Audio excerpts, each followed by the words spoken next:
Walchef. This is a Cali BBQ Media production. We believe that every business, especially brick and mortar businesses, need to be digital first. We also believe that every business is in the hospitality business, whether they know it or not. We started this crazy show back in 2017 when no one was listening. A barbecue-focused podcast about marketing, about sales, about entrepreneurship.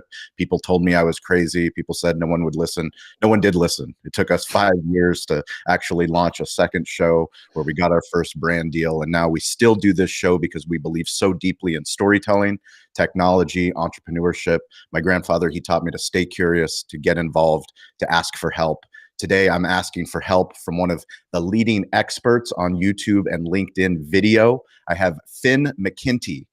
Finn, what's up, man? Welcome to the show. Good morning. Thanks for having me.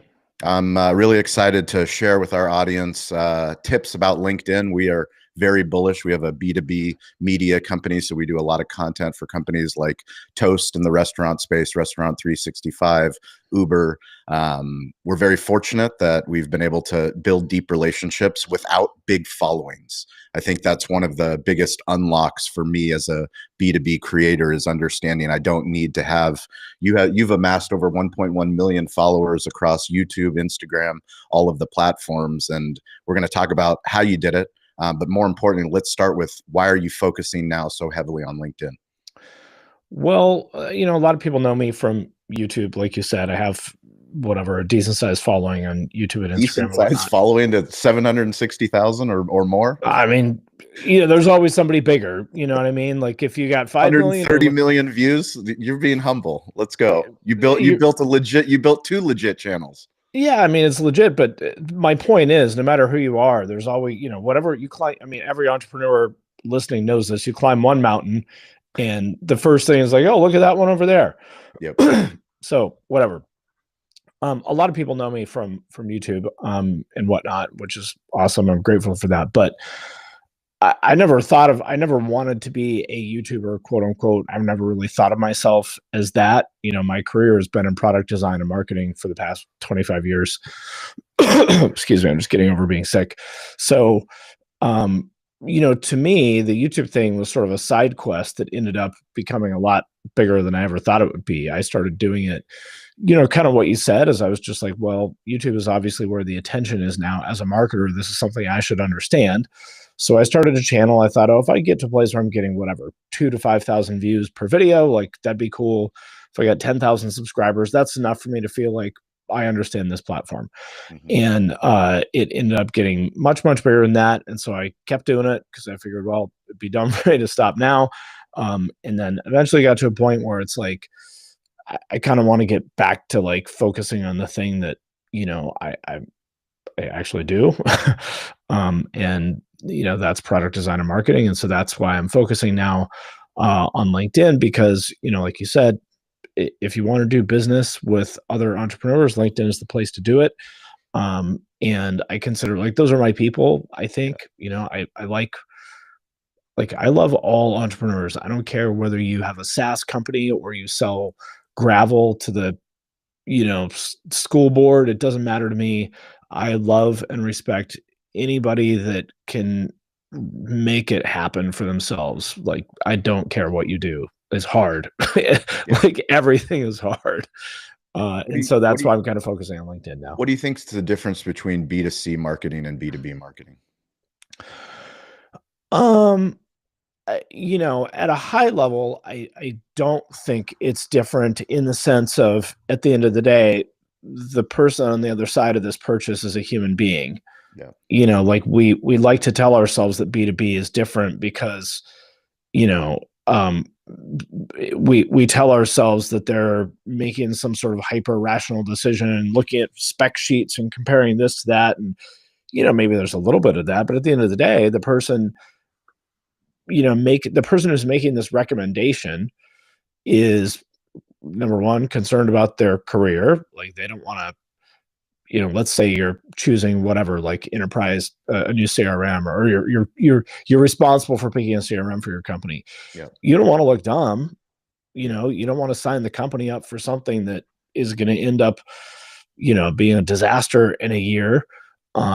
And you also, and you also it's just there's a lot of the like human stuff, like whatever. Maybe the director who's going to sign off on this knows somebody at this other at one of the companies, and it's like there's clearly a lot of pressure for you to do business with them, and you're like, I don't really think it's the best product, but that's what the boss clearly wants to go with, so I'm not going to rock the boat. Yeah. Um, so my point is that I actually don't think they're as different as people would like to think that they are. I think at the end of the day, humans make decisions for, a lot of, I don't want to say irrational because I don't think they are irrational. A lot of factors that don't boil down to, bullet points on a spec sheet, I guess, whether that's consumer or B2B. This is not how people work. Tell me about LinkedIn Shorts. What have you been? I've seen a lot of your posts. You're, sharing, building in public. One of our favorite things to do as creators, especially on LinkedIn and in the B2B space, is just, entrepreneurs, business owners. We're already creators. Like creating a business in real life is like you are a creator, but just most entrepreneurs and business owners, here in 2025, which is crazy to say, don't have YouTube channels. They're not posting videos on LinkedIn, which is why I mean, it's which is hard. why there's so much opportunity. Yeah, for sure. Totally. I get it. I'm not here to like, to try to like flog them for not doing everything because it's like, bro, like I already worked myself to the bone just running this damn business. They're telling me I have to be active here and here and here and here. Like, come on. Yeah. So I totally get it. That said, there's obviously an opportunity. It's like, like anything else in business, getting out of your, comfort zone is probably going to be a little bit, difficult, but once you get there, you're going to be like, man, I'm sure glad I did this. Right. Cause it's like anything else. You grow your business. Now you can delegate, you can hire, revenue makes almost every problem disappear. Not all of them, but most of them. So shorts on LinkedIn in general, I am actually not a big believer in short video, but I am a believer in in video on LinkedIn, not because it'll help you grow, because that doesn't really happen as much as people think it does. It's like sort of the narrative is, so if you post short videos on LinkedIn, you're going to blow up because the algorithm loves it. Not really true, which I can get into. I don't know how much you wanted to get into the weeds there. Yeah, but, no, I would love to. We have a strong LinkedIn community and audience of creators that post all different types of content, and obviously leaning much more into video. But anything that you've learned specifically with LinkedIn since their shift and focus, we would love to get into that. Sure. So what probably a lot of people have seen is that, obviously LinkedIn is emphasizing video. And the way that works in practice is that you're going to post a video and the algorithm gods are going to decide, basically it's like in Gladiator, it gives them the thumbs up or thumbs down, right? If you get the thumbs up from the algorithm gods, it's going to get picked up. I'll get my little there you go. Thanks, Riverside. Yeah, thank you. If it gets the thumbs up from the algorithm gods, it's going to get picked up in that, whatever their version of the For You page is, like, on TikTok. So it's the suggested videos or, all the places it goes. And if it does that, it's going to get in front of a lot more users on LinkedIn, which is cool.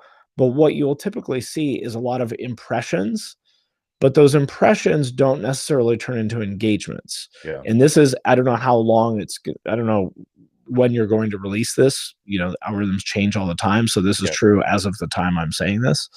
It may not be true by the time someone hears this. But so you'll see a lot of people say, for example, that their video got 1.2 million impressions, but only got 200 likes. And don't get me wrong, 200 likes on LinkedIn is a lot, and that's cool. But the engagement rate there is extremely low. Like I get 200 likes on a photo fairly often on LinkedIn, and I have 17,000 followers. So with maybe that's 8 or 10,000 impressions. So point being is that LinkedIn video, if it gets picked up by the For You page, whatever they call that, will get you a ton of impressions. But as of right now, those don't turn into engagement. And if it's just impressions, like what's that really doing for you? It means people are probably what that means is that LinkedIn counts the looped previews as an impression. I'll take it, but like that's not really going to do a lot for you. So the reason that I'm a believer in short video on LinkedIn is not because it'll help you grow, because like I said, that doesn't really happen. I mean, it can, but not really. But what it does is help you build relationships with the people who already follow you. So you think about anybody that does sales, what are you always pushing for? You do like email outreach or something. You always want to get on a call or a face-to-face meeting as soon as Yep. possible, right? Because Yep. if you've spoken to someone, sort of the hierarchy would be best thing would be sitting down with someone and having dinner with them for an hour or something like that. Because you can really go deep, you're buddies with them. And after you've had dinner with somebody, it's like probably 10 times more likely that you're going to do business with them, right? Yep. Next would be some sort of like a formal meeting, like a capabilities presentation or whatever it is. You sit down for half an hour and talk shop. That's cool. That helps a lot too. Next thing down would be like a voice or video call, like this one also helps a ton. Um, but a video is kind of the next thing after that because they've seen but unlike those things, it scales. Yep. So now they've seen your face, they've heard your voice, they see your body language. Like you feel like you know the person a little bit more, right? So imagine even if you just posted one video a month on LinkedIn where you just told your story, talked about the state of your business, whatever it is. Like I don't want to say it doesn't matter what you talk about, but it's kind of secondary. Now, next time you reach out to that person, maybe they'd never heard your voice before, and now they have. Maybe they'd never seen you actually talk before, and now they have. So, what do you think the likelihood that when you DM that person or email them or run into them at a conference or something like that, what is the likelihood that you're going to do business with that person? Way higher, right? Yeah. So, that's how I think about video is not like a growth tactic. It's a relationship building tactic that scales way more than lunch meetings. How Yep. many lunch meetings can you have a week? I don't know. Not that many, 5, right? Yep. But this video could reach 1,000 people. And, you might think 1,000 people isn't a lot, but, compared to 5 lunch meetings, it is. So we have a lot of business leaders in the hospitality space, restaurant space, content creators, sales professionals, marketers that watch this. What advice do you have as far as cadence of shooting your shot, putting videos up? How many videos are you posting a day, a week on LinkedIn specifically? I do 1 a week on LinkedIn, One a which, week. yeah, which I would say is like, I think that's a lot. Yep. Um, it's easy, but I made 1,200 videos on YouTube alone, right? How many were you releasing a week? 4 4 videos a at the week. peak. Long form. Yeah. Typically, how long were each video? 20 to 30 minutes. How long did it take you? Was it just you, or did you have a team to Oh, help you I out? had a team for sure. Yeah. No, absolutely no. Like one of those is scripted. The other are like clips from live streams. Yep. The other 3 are clips from live streams. So I spent maybe 10 hours a week, Mm-hmm. to create that. But that's with a scaled team and a lot of experience and all that stuff. Like if you're new to video, don't think Yep. you should even try to do that out of the gate. That would be crazy. Like walk before you run. Yep. I can do 1 video a week on LinkedIn, even though I do edit those myself because I've done so many videos. So if the video is going to be a minute and a half long, it takes me 5 minutes to shoot that. That's it. Yep. And I don't script them. I just write 3 bullet points or something, hold up my phone and record it. And then I ramble for 4 minutes, edit it down to a minute and a half, and I'm done. But that's because I'm a black belt. Like I've been doing this for Yep. a long time. If you're a white belt, don't expect it to be that easy. It will be eventually if you keep at it. So I would say, the answer to how many videos a week, it depends on a lot of things, like how comfortable you are with video. Do you have a team? What other responsibilities do you have? I don't know the answer to that, but just start with 1 and just see how that goes. And try 1 a month. See what happens, Yep. and if you love it and do more, whatever, but just start small. In your LinkedIn profile, it says "Make the internet nice again." Yeah. How are you going to do that? Obviously I'm only one person. I with a, modest following on LinkedIn, but I want to create a space where it's okay to be sincere. Um, and like you don't it's not a contest of who can be like the most cynical and snarky and sarcastic and dunk on stuff the most. Because that's sort of the default on a lot of, social media. It's like, oh, who can drop the spiciest zinger in the comments. And I get it. Like I laugh at those too. I'm not here to say that I'm better than that or whatever. I get it. Um, but it's not what I want for my piece of the internet. For one, because like I'm just like exhausted by it. Yeah. Um, and number two, like it's just that's not interesting to me. Like I want to build stuff myself and help other people build stuff. And I just don't really think that like cynicism and sarcasm and irony and snarkiness and stuff, I just don't really think it's helpful. And I think it really discourages a lot of people from participating who don't have that thick of a skin. And that's fine. Like it's not a bad thing. Like people might take that as like a criticism. It's not. Like it's normal. Like if you see people being, super snarky in the comments and you're like, man, I don't want any piece of that. Like that's normal. That doesn't mean that you're a snowflake or anything like that. That means you're an adult that doesn't want to spend your time arguing with people on the internet. And Yeah. so I just want to make a little corner of LinkedIn at least where, you can be sincere and nice and not worry about people judging you and dunking on you. Are you surprised by the feedback of how many people are upset or shocked that you quote unquote quit YouTube? Which, I mean, you're helping business owners on YouTube, so technically not Um, quitting on a platform, maybe creating your own content on the platform. yeah, I mean, that seems like a little bit of the magnitude of that response seems a little bit out of line to me, but I don't get to decide how other people feel. So if that's how they feel, that's how they feel. What advice do you have about YouTube specifically for business owners? The thing to understand about YouTube is that it is a consumer entertainment app. So it has 2.7 billion monthly active users, which means like literally everybody is on there. Is your audience like is it you said is it mostly brick and mortar type business A lot of owners? brick and mortar. No, we have. I mean, we have digital Okay. agencies as well. Um, well, let's say that you're an agency and the type of people who usually hire you are CMOs. And you might think, well, we'll make some videos for CMOs, put them on YouTube. CMOs will see them because everyone is on YouTube, right? And CMOs will see them and they'll say, these guys are so smart, let's hire them. That could happen, but it probably won't because, like I said, YouTube is a consumer entertainment app. So is that CMO a YouTube user? For sure. But when she's on YouTube, she's probably watching stuff about, whatever, like Formula One or gardening or whatever it is that she's into. She's probably not here to go watch a product demo about some new like, attribution modeling software.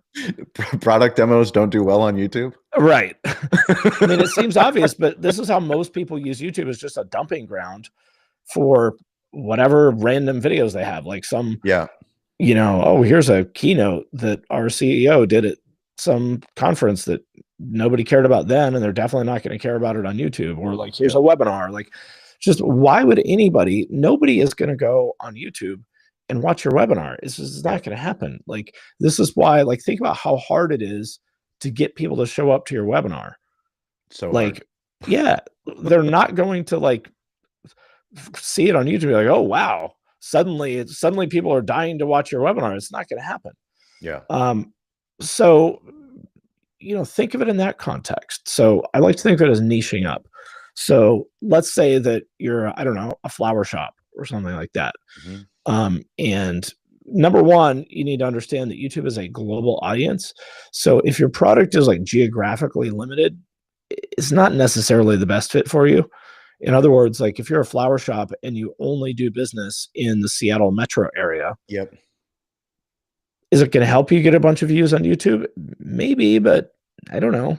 If someone, if someone in Kansas City watches your YouTube video, but they can't do business with you, maybe YouTube isn't the best fit for you. But let's say you're a flower shop and you have some sort of a whatever monthly subscription product that you'll send anywhere in the world. Um, how would you tell that story? Like, how would you get somebody to care about it? I would think of it as like, I mean, there's a lot of different ways this could go, but imagine that there's a reality TV show about your flower shop. Yeah. Make that your YouTube channel, where Sean is the owner of the flower shop and whatever. He's the doofus dad that, can't get anything right. And his wife is the brains of the operation. That sounds and, their daughter, is working there while she's in college, and she's got her own storyline about how she, wants to get this degree because, that's what her grandma always had her, whatever it is, like a storyline. And then just trust that along the way, you're going to talk about your product in a way that makes sense. For example, let's say that you and your wife are, your wife is telling you that you need to get more organized. And she's like, see, I told you that you needed to pack all these orders. Like, we've got 75 new customers for our subscription box. And I told you these needed to get done by yesterday, and half of them are still not done. What's wrong with you? And you're like, well, I'll get them done today and I'll send them. Okay. So now in the context of people watching this, argument between you and your wife, they learned that you have a monthly subscription box and that 75 new people joined it last week. And I go, oh, well, that sounds interesting. What's that? And maybe they'll see, she'll be like, this is pretty simple. You put here, this, and this goes in the box, and then we send it out. And then you just showed them the contents of your product, right? So that's just one totally hypothetical example. I'm not saying that's the template, but you understand how different that is than like introducing our new monthly subscription box. Nobody's going to watch that. It's not a commercial. How do people work with you? You have a lot of client testimonials. You've helped people with LinkedIn. You've helped them with YouTube. How do people work with you? I have structured programs for both LinkedIn and YouTube where, to make a long story short, we start with your business objectives. So what is the actual result you're trying to achieve in terms of, X number of new clients of the following type, or, why product sales of the following thing, whatever it is. And then we create a content strategy and footprint to kind of back into that. And then we work together on creating the first batch of content. And then once we're done with that, either you can go off and do it on your own, or some people keep me around on a retainer basis to keep working with them. That's awesome. What have you learned about newsletters and Beehive, writing, building community? Well, I mean, I've been writing emails and newsletters, stuff like that for a very long time, for, I don't know, probably 15 years or something. So that part's not new to me. Other than email still works, it still converts. It's still, like, everybody tells you that it's your highest ROI channel, and it probably will be. This is true for like every e-com business I'm familiar with too, is like, you send an email and revenue comes out the other side. That's how it works. So still a super valuable asset. Beehive in particular is a shockingly good product for the price. I mean, you know how expensive MailChimp can get. Oh, it's ridiculous. Crazy. It's and I mean, yeah, it's crazy. I don't know how they get away. I have no idea how customers pay that. It doesn't make sense. Well, I mean, switching costs, or they don't know any better. And then, Active Campaign, I think, is a much better product, but still gets pretty expensive. Like all these apps that charge on a per contact basis get really expensive. Beehive, I don't remember exactly how their pricing works. I don't remember if it's unlimited or whatever, but it's super affordable. But from a product perspective, it has a lot of stuff that, you can do automations and stuff. You can monetize your newsletter with like boosts and ads and blah, blah, blah. It sounds like sounds like they're paying me. They're not, they should be. Yeah. There you go, Beehive. Honestly, reach out. It's an awesome product. Yeah. Well, every single Wednesday, every Friday, we do a live stream. It's called Rising Tides Live. So if you're listening to this, whether on the podcast, on the YouTube channel, we want to hear from you, the business owner. No one's coming to tell your story. We have all the tools and technology to be able to speak our voice, to share the things that we care about, the things that we believe in. And, back to what Finn was saying in the beginning, we believe in H to H, which is human to human. Yep. And if we do that, you don't need to have millions of followers. You just need to have the right person, find the content, show up consistently, quantity, speed. consistency will eventually equal quality, and you'll never be perfect. You'll never make the perfect video. Any parting words of wisdom, Finn? I appreciate your time, man. Thank you for joining the show. I love the work that you're doing, and look forward to seeing how you help other businesses grow. The biggest piece of advice I would have for anybody that wants to make content is showing up is 90% of the game. Just keep showing up, get a little bit better every time, and eventually you're going to get there. But biggest failure pattern is the people quit too soon. Yep. Winners never quit and quitters never win. It's that simple. Well, I appreciate it, man. Thank you for joining the show. If you guys want to reach out to me, it's at Sean P. Walchef, ShawnPWalchef. What's the best place for people to find you, Finn? Look me up on LinkedIn, Finn Mckenty, or you can go to finnmckenty.com, but just hit me up on LinkedIn. I reply to everybody. So just hit me up there. And shout out to Stover Harger, who is a producer. Thank you for putting Finn on my radar. I'm a follower, subscriber. Appreciate you, man. If you ever need anything from us or our community, reach out. We got you. Same to you. Thanks, man. And there we go. Sweet, dude. Appreciate it. Yeah, you too. Where are you located?